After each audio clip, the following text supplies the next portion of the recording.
ದೆಹಲಿ ಅಧಿಕಾರದ ಗದ್ದಿಗೆ ಬಿಜೆಪಿಗೋ ಆಪ್ಗೋ ಸ್ಪರ್ಧೆಯ ಅಖಾಡದಲ್ಲಿ ಗೆಲ್ಲೋದ್ಯಾರು ಸೋಲೋದ್ಯಾರು? ನವದೆಹಲಿಯಿಂದ ಆಪ್ ಅರವಿಂದ್ ಕೇಜ್ರಿವಾಲ್, ಬಿಜೆಪಿಯ ಪರ್ವೇಶ್ ವರ್ಮಾ, ಕಾಂಗ್ರೆಸ್ನಿಂದ ಸಂದೀಪ್ ದೀಕ್ಷಿತ್ ಸ್ಪರ್ಧೆ ಮಾಡಿದ್ದಾರೆ.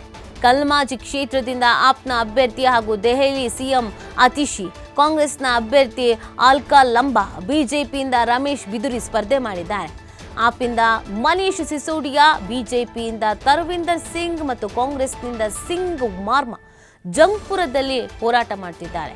ಶಕೂರ್ ಬಸ್ತಿಯಿಂದ ಹಿರಿಯ ಆಪ್ ನಾಯಕ ಸತ್ಯೇಂದ್ರ ಜೈನ್, ಬಿಜೆಪಿ ಅಭ್ಯರ್ಥಿ ಕನ್ರಲ್ ಸಿಂಗ್ ಸ್ಪರ್ಧಿಸಿದ್ದಾರೆ. ಇನ್ನು ಇವೆಲ್ಲ ಘಟಾನುಘಟಿ ನಾಯಕರುಗಳ ಕತೆ. ಏನೇನಾಗ್ಬೋದಪ್ಪ, ಎಲ್ಲೆಲ್ಲಿ ಯಾರ್ಯಾರು ನಿಂತಿದ್ದಾರೆ ಅಂತ, ಅವ್ರು ಗೆಲ್ತಾರೆ ಏನು ಕತೆ ಅನ್ನೋದು ಪ್ರಶ್ನೆ ಇದೆ.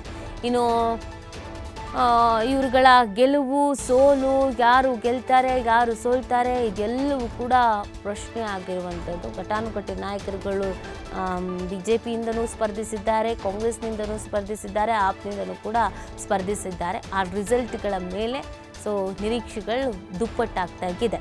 ದೆಹಲಿ ಅಧಿಕಾರದ ಗದ್ದಿಗೆ ಯಾರಿಗೆ ಅನ್ನೋದು ಈಗ ಪ್ರಶ್ನೆ.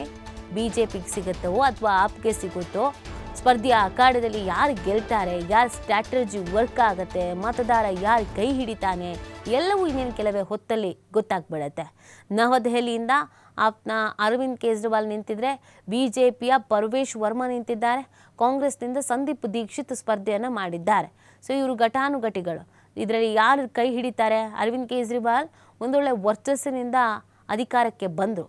ಅವರು ಅಧಿಕಾರಕ್ಕೆ ಧುಮುಕುವಾಗ ಸಿ ಎಂ ಆಗುವಂಥ ಸಂದರ್ಭದಲ್ಲಿ ಒಂದೊಳ್ಳೆ ವರ್ಚಸ್ಸನ್ನು ಮೇಂಟೈನ್ ಮಾಡಿದರು.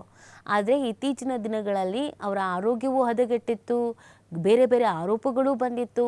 ಹಾಗೆಯೇ ಅತಿಯಾದ ಆಸೆ ಅರವಿಂದ್ ಕೇಜ್ರಿವಾಲ್ ಅವರಿಗಿದೆ, ಬೇರೆಯವ್ರ ಜೊತೆಗೆ ಹೊಂದಾಣಿಕೆ ಮಾಡ್ಕೊಳ್ಳಲ್ಲ ಅನ್ನೋದೆಲ್ಲ ಆರೋಪಗಳು ಪಕ್ಷದ ಒಳಗಡೆನೇ ಬಂದಿತ್ತು. ಹಾಗಾಗಿ ಅರವಿಂದ್ ಕೇಜ್ರಿವಾಲ್ ವರ್ಚಸ್ಸು ಹಾಗೇ ಇದೆಯೋ ಅಥವಾ ಬದಲಾಗಿದೆಯೋ, ಕುಂದು ಹೋಗಿದೆಯೋ ಏನು ಎತ್ತ ಅನ್ನೋದು ಗೊತ್ತಾಗತ್ತೆ. ಬಿಜೆಪಿಯಿಂದ ಇಲ್ಲಿ ಪರ್ವೇಶ್ ವರ್ಮಾ, ಕಾಂಗ್ರೆಸ್ನಿಂದ ಸಂದೀಪ್ ದೀಕ್ಷಿತ್ ಸ್ಪರ್ಧೆ ಮಾಡಿರೋದು ನೋಡಿ. ಕಾಂಗ್ರೆಸ್ ಆಪ್ ಜೊತೆಗೆ ನಿಂತಿದ್ರೆ, ಆಪ್ ಮತ್ತು ಕಾಂಗ್ರೆಸ್ ಮೈತ್ರಿ ಆಗಿದ್ದರೆ ಅದು ಬೇರೆ ಲೆಕ್ಕಾಚಾರ ಇರ್ತಿತ್ತು. ಆದರೆ ಕಾಂಗ್ರೆಸ್ನಿಂದಲೂ ಕೂಡ ಪ್ರತ್ಯೇಕವಾದಂಥ ಚುನಾವಣೆಯನ್ನು ಎದುರಿಸಲಾಗ್ತಾ ಇದೆ. ಹೀಗಿರಬೇಕಾದ್ರೆ ಅದು ಆಪ್ಗೇನೆ ಡ್ಯಾಮೇಜು, ಬಿಜೆಪಿಗೆ ಪ್ಲಸ್ ಪಾಯಿಂಟು ಅನ್ನೋದನ್ನು ಹೇಳಲಾಗ್ತಾ ಇತ್ತು. ಹಾಗಾಗಿ ಈ ಬಾರಿಯ ರಿಸಲ್ಟ್ ಇದೆಯಲ್ಲ, ಈ ರಿಸಲ್ಟ್ ಇಷ್ಟರ ಮಟ್ಟಿಗೆ ಚರ್ಚೆಗೆ, ಇಷ್ಟರ ಮಟ್ಟಿಗೆ ಕುತೂಹಲಕ್ಕೆ ಕಾರಣ ಆಗಿರುವಂಥದ್ದು. ಇನ್ನೇನು ಕೆಲವೇ ಹೊತ್ತಲ್ಲಿ ದೆಹಲಿಯ ತೀರ್ಪು ಪ್ರಕಟ ಆಗತ್ತೆ.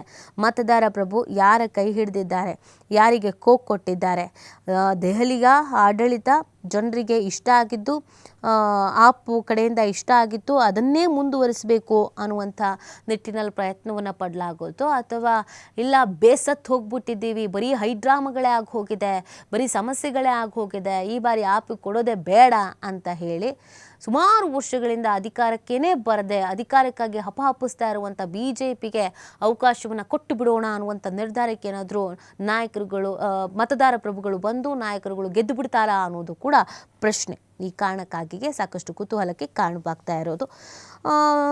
ಇಲ್ಲಿಯ ರೀತಿಯಲ್ಲಿಗೆ ಸಾಕಷ್ಟು ರೀತಿಯಾದಂಥ ಆಫರನ್ನು ಜನರಿಗೆ ಮಾಡಲಾಗಿತ್ತು. ಅಂದರೆ ಹಲವು ಯೋಜನೆಗಳನ್ನು, ಕರ್ನಾಟಕ ಮಾದರಿಯ ಯೋಜನೆಗಳನ್ನು ಅನೌನ್ಸ್ ಮಾಡಲಾಗಿತ್ತು. ಹೇಗಾದರೂ ಮಾಡಿ ಜನರನ್ನು ಸೆಳಿಲೇಬೇಕು ತಮ್ಮ ಹತ್ತಕ್ಕೆ ಅನ್ನುವಂಥ ನಿಟ್ಟಿನಲ್ಲಿ ಪ್ರಯತ್ನಗಳನ್ನು ಪಡಲಾಗಿತ್ತು. ನೋಡಿ, ದೆಹಲಿ ವಿಧಾನಸಭಾ ಚುನಾವಣೆ ಫಲಿತಾಂಶ ಅಂದಿದ ತಕ್ಷಣ ಎಲ್ಲರ ಚಿತ್ತವು ಅಲ್ಲಿಗೆ ಹೋಗ್ಬಿಡುತ್ತೆ. ಯಾಕಂದರೆ ಈ 27 ವರ್ಷಗಳ ಬಳಿಕ ರಾಷ್ಟ್ರ ರಾಜಧಾನಿ ಕಮಲ ಅರಳಬೇಕು ಅನ್ನುವಂಥ ನಿಟ್ಟಿನಲ್ಲಿ ಪ್ರಯತ್ನಗಳು ಮಾಡಿರುವಂಥದ್ದು. ದಿಲ್ಲಿ ಗೆದ್ದವನು ದೇಶದ ದಿಲ್ ಗೆದ್ದಂತೆ ಅಂತ ಒಂದು ಮಾತಿದೆ. ಅದು ಆಮ್ ಆದ್ಮಿ ಪಕ್ಷ ಈಗ ಕಳೆದ ಕೆಲವು ವರ್ಷಗಳಿಂದ ಮಾಡ್ಕೊಂಡು ಬರ್ತಾ ಇದೆ. ಆದರೆ ಬಿಜೆಪಿ ನಾವು ಅಧಿಕಾರವನ್ನು ವಹಿಸ್ಕೊಂಡ್ಲೇಬೇಕು ಅಂತ ಬಿಗಿ ಪಟ್ಟು ಹಿಡಿದು ಸ್ಟ್ರಾಟಜಿಗಳನ್ನು ಮಾಡಿರೋದ್ರಿಂದ ಒಂದು ಒಳ್ಳೆ ವಾರಲ್ಲಿ ಸೃಷ್ಟಿಯಾಗಿರುವಂಥದ್ದು. ಕಾಂಗ್ರೆಸ್ ಒಂದು ರೀತಿಯಾಗಿ ಆಟ ಕೊಂಟು ಲೆಕ್ಕಕ್ಕಿಲ್ಲ ಅನ್ನೋ ರೀತಿಯಲ್ಲಿ ಸ್ಪರ್ಧೆಯನ್ನು ಮಾಡಿದೆ.